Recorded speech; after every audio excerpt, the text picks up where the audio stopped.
అందరికీ నమస్కారం. మీడియా మిత్రులకు అదేవిధంగా తెలంగాణ ప్రజలందరికీ కూడా హృదయపూర్వకంగా నమస్కారాలు. ఇవాళ తెలంగాణ రాష్ట్రంలో ఒక ఆడబిడ్డగా ప్రజల మధ్యలో 20 సంవత్సరాల నుండి పనిచేసినటువంటి వ్యక్తిగా నేను తెలంగాణ జాగృతి సంస్థను 19 సంవత్సరాల నుంచి ప్రజాహితం కోసం తెలంగాణ ప్రజల కోసం నడుపుతున్నటువంటి వ్యక్తిగా తెలంగాణ జాగృతి జనంబాట పేరిట మొత్తం యావత్ తెలంగాణను కూడా పర్యటన చేస్తున్న విషయం మీ అందరికీ తెలిసిందే.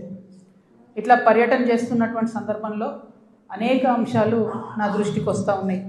ఒకటి, ప్రజలకు సంబంధించి ఏవైతే వసతులు కల్పించడంలో బీఆర్ఎస్ ప్రభుత్వం కాంగ్రెస్ ప్రభుత్వం విఫలమైందో ఆ అంశాలు నా దృష్టికి వస్తూ ఉన్నాయి. At the same time BRS ప్రజాప్రతినిధులు కాంగ్రెస్ ప్రజాప్రతినిధులు చేసినటువంటి అక్రమాలు ఆక్రమణలు దురాగతాలు దాష్టికాలు ఇవన్నీ కూడా నా దృష్టికి వస్తూ ఉన్నాయి. నేను ఏమాత్రం మొహమాటం లేకుండా ఏ పార్టీకి సంబంధం లేకుండా తెలంగాణ బిడ్డగా తెలంగాణ ఆడబిడ్డలకు ఉండేటటువంటి పౌరుషాన్ని ప్రదర్శిస్తూ నాకు వచ్చినటువంటి ప్రతి ఒక్క అంశాన్ని కూడా ప్రజలతో షేర్ చేసుకుంటున్నాను. నేను దాంతో ఏమవుతుంది, చాలా మంది యొక్క అక్రమాల పుట్టలు కదులుతున్నాయి, వాళ్ళ పాపాల పునాదులు కదులుతున్నాయి. దాంతో నా మీద దాడి ప్రారంభించి, ఏంది దాడి, నేను కాంగ్రెస్ పార్టీతోని అంటకాగి ఉన్నాను, కాంగ్రెస్ పార్టీతోని అండర్స్టాండింగ్తో నేను పనిచేస్తున్నాను, ఎందుకంటే నాకేదో ఫైనాన్షియల్ బెనిఫిట్ కోసం నేను పనిచేస్తున్నా అని చెప్తున్నారు. దీనికి ఎక్కడ మొదలుపెట్టిండ్రు, నేను ఎప్పుడైతే జాగృతి జనంబాట అని చెప్పి బయటికి రావాలనుకున్నానో ముందు సోషల్ మీడియాలో ఒక ప్రచారం మొదలుపెట్టిండ్రు. నా భర్త గౌరవనీయులు అనిల్ కుమార్ గారి ఫోటోను చూపిస్తూ దాంట్లో ఏవి రెడ్డి గారు అనేటటువంటి వ్యాపారవేత్త నా భర్త కలిసి ఏదో ల్యాండ్ లావాదేవీలు చేశారు, ఆ ల్యాండ్ లావాదేవీ వల్ల నాకేదో పెద్ద ఎత్తున ఫైనాన్షియల్ బెనిఫిట్ అయింది, అట్లా నాకు కాంగ్రెస్ పార్టీకి అవినాభావ సంబంధం ఉంది అనేటటువంటి అంశాన్ని ప్రజల మధ్య ప్రమోట్ చేసే ప్రయత్నం చేస్తున్నారు.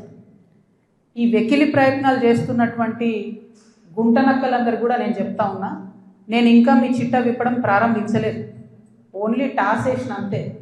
ఆ టాస్కే ఇంత భయపడితే ఎట్లా మీరు? ముంగటి ఇంకా టెస్ట్ మ్యాచ్ ఉంది, మామూలుగా అనుకుంటారే ఇది కథ, జస్ట్ టాసే. ఇప్పటికే గెలిచినాం ఆల్రెడీ మేము జాగ్రత్తలు, ఎందుకు భయపడుతున్నారు మీరు ఇంతగా? ఏమన్నాడు నా భర్త, మీరు అధికారంలో ఉన్న 10 ఏళ్ళలో ఎన్నడన్నా వచ్చి మిమ్మల్ని ఒక పని అడిగినామా మేము? ఎక్కడన్నా ఎప్పుడన్నా ఒక ఫేవర్ అడిగినామా మిమ్మల్ని? ఒక్క విషయంలో అన్నా అవుట్ ఆఫ్ ద వే పోయి ఏ ఒక్క మంత్రితోని కానీ కేసీఆర్ గారితో కానీ కేటీఆర్ గారితో కానీ హరీష్ రావు గారితో కానీ నా భర్త కానీ నేను కానీ ఏమన్నా ఫేవర్ తీసుకుని ఉంటే చెప్పండి, దమ్ముంటే చెప్పండి. ఊరుకుంటుంటే తమాషాలు చేస్తున్నారు. మీరు వెకిలి ప్రయత్నాలు మానుకోండి. నేను మీ మీద చేసినటువంటి ఆరోపణలకు మీకు దమ్ముంటే సిగ్గుంటే ప్రజాస్వామ్యంలో ప్రజల మధ్యలో ఉండాలనుకుంటే జవాబు చెప్పండి. అంతేగాని నా మీద మొరిగేటటువంటి వాళ్ళందరినీ వదిలిపెట్టి ఏది పడుతుంది మాట్లాడితే నేను చూస్తూ ఊరుకుంటాను అనుకోవద్దు. నేనేం తప్పు చేయలేదు.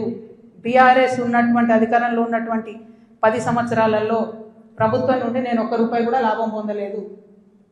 మీరు చేసినటువంటి అక్రమాలన్నీ నా మీద ఆపాదిద్దామని చూసుకుంటే నేను ఊరుకునే వ్యక్తిని కాదు. నీతి నిజాయితీ నా వైపు ఉంది కాబట్టి నేను ఇలా ధైర్యంగా కుండబద్దలు కొట్టినట్టు ఎక్కడికి పోయినా మాట్లాడుతున్నా. నాకు ఎవరితో అండర్స్టాండింగ్ లేదు, ఎవరితో వ్యాపారం లేదు. నా భర్త ఎప్పుడైతే టీఆర్ఎస్ అధికారంలోకి వచ్చిందో నేను నా భర్త ఒకటే విషయం అనుకున్నాం. అమెరికా నుండి 2004లో మేము వస్తే నేను ఉద్యమంలో ఉన్నా, ఆయన వ్యాపారంలో ఉన్నాడు. ఇల్లు గడవాలి కదా, మీ లెక్క మంది మీద వాడు దోసుకోలే. నేను ఎప్పుడు మీ లెక్క నేను ఎవరిని వాడి వసూలు చేసుకొని ఉద్యమాలు నడపలేను. సమయం సందర్భం వచ్చినప్పుడు నా నగలు కుదబెట్టి బతుకమ్మ చేసిన నేను. అందుకే ఇంత పౌరుషం నాకు.